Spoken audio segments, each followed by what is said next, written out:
변방 목사의 아침 묵상 2025년 5월 18일 주일 아침입니다. 오늘은 누가복음 22장 66절로 71절 말씀을 통해서 이제부터는 이런 제목으로 말씀 묵상의 은혜를 나누겠습니다. 주일 아침 겸손히 오늘도 하나님 앞에 섭니다. 주님 앞에 선다는 것이 얼마나 쉽지 않은 자리인지 나이가 들면서 여러 가지로 생각이 됩니다. 하나님의 시선을 느끼며 그분의 임재 아래에 서는 이 놀라운 시간의 소중함이 귀하다는 거지요.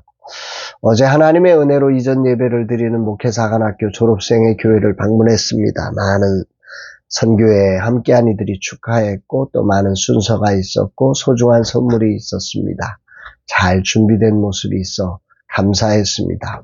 그러나 이전이 예배가 되기 위해서 무엇을 제물로 드렸는지, 하나님을 향해 드리는 예배의 요소가 무엇인지 홀로 고민을 했던 시간입니다.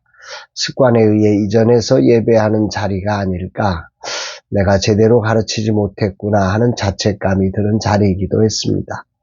오늘은 사관생도 한 분의 총동원 주일 예배가 있습니다. 개척 1년이 된 교회가 몸부림치며 준비한 지역민을 위한 회복 축제입니다. 아프고 나서 제가 바뀐 것은 작은 교회를 향한 더 간절한 마음입니다. 예전에는 설교하는 자리에 갔지만 이제는 시간을 내어 함께하기 위해 몰래 무작정 갑니다. 조금의 힘이라도 되어드리고 싶고 응원하고 싶어서입니다. 이런 마음을 주신 하나님께 감사를 드립니다.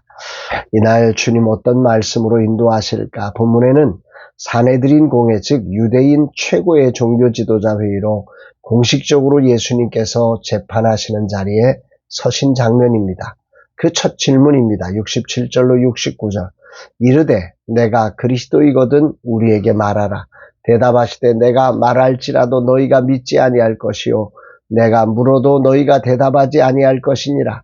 그러나 이제부터는 인자가 하나님의 권능의 우편에 앉아 있으리라 하시니. 내가 그리스도이거든 우리에게 말하라. 이들의 질문은 이미 답이 정해진 답정녀입니다. 마음으로 예수님을 죽이기로 결정했고 이 질문은 그 일을 이루는 수단일 뿐인 거죠. 예수님을 알고 싶은 마음이 전혀 없는 그야말로 형식적인 답이 정해진 질문입니다.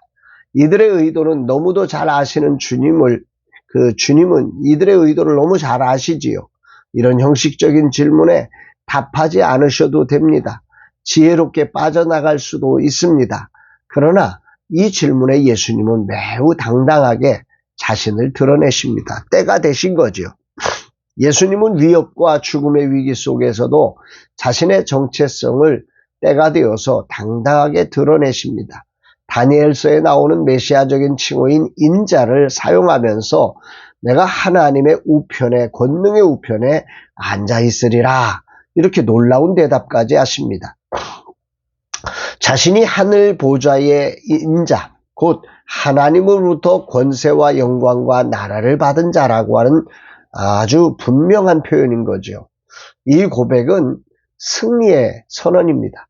산헤드린 공회는 예수를 심판하고자 모여서 예수님께 이런 질문을 내놨지만 실제로는 공회가 하나님의 권능의 우편에 앉으신 그 아들 앞에서 심판받고 있는 장면이기도 하다는 생각을 해봅니다.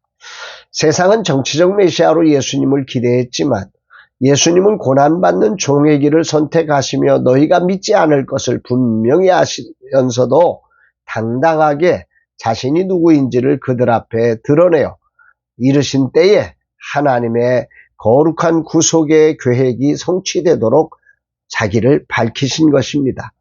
누가는 이 장면을 통해 예수님을 하나님의 아들, 인자, 메시아로 고백하는 신앙을 고백하는 겁니다. 초대교회가 고백했던 예수님의 신성과 부활과 재림에 대한 핵심적인 교리를 압축해서 보여주고 있는 것입니다. 예수님의 죽으심은 우발적인 누구의 실수나 또 어떤 사람들의 음모로 만들어지는 게 아닙니다. 이것은 인류를 구원하시고자 하신 하나님의 만세전에 예정하신 구원 드라마의 절정의 자리를 우리에게 보여주신 것임을 깨닫습니다. 여기서 우편이라고 하는 헬라어는 단순히 어떤 공간을 말하는 게 아니라 권위와 영광의 자리를 의미하는 거죠. 고대 근대 문화에서 왕의 오른편에 앉는 자리는 왕 다음 가는 최고의 권력과 또 다른 한편으로는 왕과 함께 통치하는 이 통치권을 상징하는 표현입니다. 하나님의 우편은 그러니까 먼저 하나님의 능력과 권세를 행사하는 위치다. 시편 110편 1절에 보면 내가 내 원수들을 내 발판이 되게 하기까지 너는 내 오른편에 앉아 있으라 말씀하신 것처럼 이 하나님과의 공동 통치자로서의 역할을 말씀하고 있는 거죠. 또한 히브리서 1장 13절의 표현으로 보면 영광과 존귀의 자리를 의미하는 자리입니다. 전체적으로 예수님은 이제 하나님의 사역과 통치를 공동으로 수행하는 분이시다는 사실을 지금 표현하고 있습니다. 신학적으로 이것은 예수님께서 고난과 죽음을 겪으신 후에 부활하시고 승천하여 하늘의 보좌에 앉으실 것이라고 하는 그 말씀을 나타내는 것이고, 빌립보서 2장 9절로 11절에 나왔던 주님의 그 겸손이 이와 같은 영광을 얻게 된다는 사실을 말하는 같은 의미의 말씀입니다.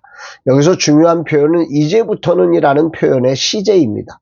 이것은 미래형이 아닌 현재 시작 시제를 사용하고 있습니다. 다시 말하면 고난의 순간부터 예수님의 왕권의 여정이 시작되어서 십자가, 부활, 승천으로 이어지는 종말론적 역사의 전환점임을 선언한 겁니다. 우리가 보기에는 수치스러운 그 재판, 그리고 죽음, 정말 안타까운 순간인 것 같은데 하나님의 관점, 구속사의 관점에서는 이것이 하나님의 통치의 시작이 하나님만이 하실 수 있는, 지금은 하나님의 구원의 시작이 이루어졌다는 선언이기도 하다는 거죠. 나는 이 예수님을 확실하게 나의 주 나의 하나님으로 믿고 있는가? 이런 자리에 당당하게 답하신 예수님처럼 나도 당당하게 답할 수 있을까? 나를 부르신 뜻을 따라 나도 이 길을 걸어갈 수 있을까? 오래 황폐된 이곳에도 다시 부흥이 일어날 것이라고, 이곳이 사람들이 모여 천국을 이루는 곳이 될 것이라고 외칠 수 있겠는가? 이런 질문을 해보게 됩니다. 하나님께서 정해주신 사역의 자리에서 오늘 내가 만나는 자리를 나는 어떤 모습으로 살아가고 있는가? 하나님이 주신 시간표를 이수하고 있을까? 여러 질문이 마구마구 터져 나옵니다. 나 같은 죄인을 위해서 죽임당해야 하는 자리에서도 구원의 길을 당당하게 걸으시면서 나는 끝나는 자리가 아니라 이제 구속사의 새로운 시작이 이루어지는 자리라고 이렇게 선언하시면서 달리셨던 주님을 묵상하게 됩니다. 자신이 당하는 자리를 오히려 하나님의 권능의 우편에 앉아있을 자리라고 승리를 선포하여 주신 그 주님을 찬양합니다. 내가 그리스도이거든 우리에게 말하라. 예수님을 향해 질문을 던진 세상은 오늘도 저와 그리스도인 모두를 향해서 다양한 질문으로 우리를 곤혹스럽게 만들 것입니다. 오늘 내게 어떤 질문을 던질까 생각해보면, 내가 하나님이 함께하는 사람이라면 이런 세상에 부흥이 있겠는지 우리에게 말하라. 이렇게 가망성 없는 현실에 부흥의 희망이 있는지 말해봐. 이렇게 외치지 않을까 하는 생각을 해봅니다. 죄로 멸망해야 될 세상, 허물과 죄로 죽은 우리를 구원하고자 예수님은 이 땅에 오셨습니다. 그리고 자신을 죽일 이유만을 찾는 그들이 외친 내가 그리스도이거든 우리에게 말하라는 질문에 이제부터는 인자가 하나님의 권능의 우편에 앉아 있으리라 외치신 주님을 묵상하며 저를 보게 됩니다. 이것이 믿음의 정체성이 아닌가 싶습니다. 이제부터는이라는 주님의 고백이 큰 울림을 줍니다. 나도 승리하신 하나님의 뜻을 붙잡는 인생으로 살아가기를 다짐해 봅니다. 모욕과 억울함, 고난과 심판의 순간에 주님은 오히려 하나님의 구원 계획을 신뢰하고 선포하셨습니다. 그것도 미래형이 아니라 현재형으로 말입니다. 나는 예수님의 승리로 구원을 받고 하나님의 백성으로 왕같은 제사장으로 택하신 족속으로 택해진 자입니다. 주님의 승리가 나를 통해 동일하게 일어날 것을 믿고 그 어떤 사단의 괴계 앞에서도 주님처럼 승리를 선언하는 당당함을 가지고 나아가는 종 되기를 기도합니다. 나는 주님의 종입니다. 주님의 길을 걸어야 할 종입니다. 아멘입니다. 이제부터는 오래 황폐된 곳들이 다시 세워질 것입니다. 이제부터는 역대에 파괴된 기초가 쌓아질 것입니다. 나는 무너진 곳을 보수하는 자라 칭해질 것이고 내가 가는 곳에서 길이 수축되고 부흥이 일어날 것입니다. 주님, 거룩한 주일 아침 승리하신 주님을 찬양합니다. 오늘도 권능의 우편에 앉아 이 땅과 열방과 교회를 통치하시는 주님께 영광을 올려드립니다. 주님, 오늘도 권능의 우편에서 나의 삶을 통치하시는 주님을 신뢰합니다. 주께서 보내신 자리에서 오늘도 믿음으로 살아가게 하옵소서. 주님처럼 당당히 진리로 말하며 걷는 종 되게 하옵소서 고백합니다. 사랑하는 여러분, 여러분들은 오늘 이 거룩한 주일에 어떤 결단으로 이 주님을 예배하시겠습니까? 아니, 예배하셨습니까? 오늘 정말 예수님처럼 이 땅을 살아가는 자리에 다양한 우리의 정체성을 묻는 수많은 질문 앞에서 유불리를 떠나서 나한테 유익이 있느냐 없느냐 부끄러우냐 내 자존심이 상하느냐 뭐 이런 거 다 내려놓고 내가 누구인지를 당당하게 정말로 하나님이 나와 함께 하시고 오늘 이 자리에 하나님의 놀라운 일이 일어날 것이라고 정말 나는 무너진 자를 다시 세우는 보수하는 자라고 고백하며 달려가는 저와 여러분들의 삶 되기를 주의 이름으로 축복합니다. 사랑합니다.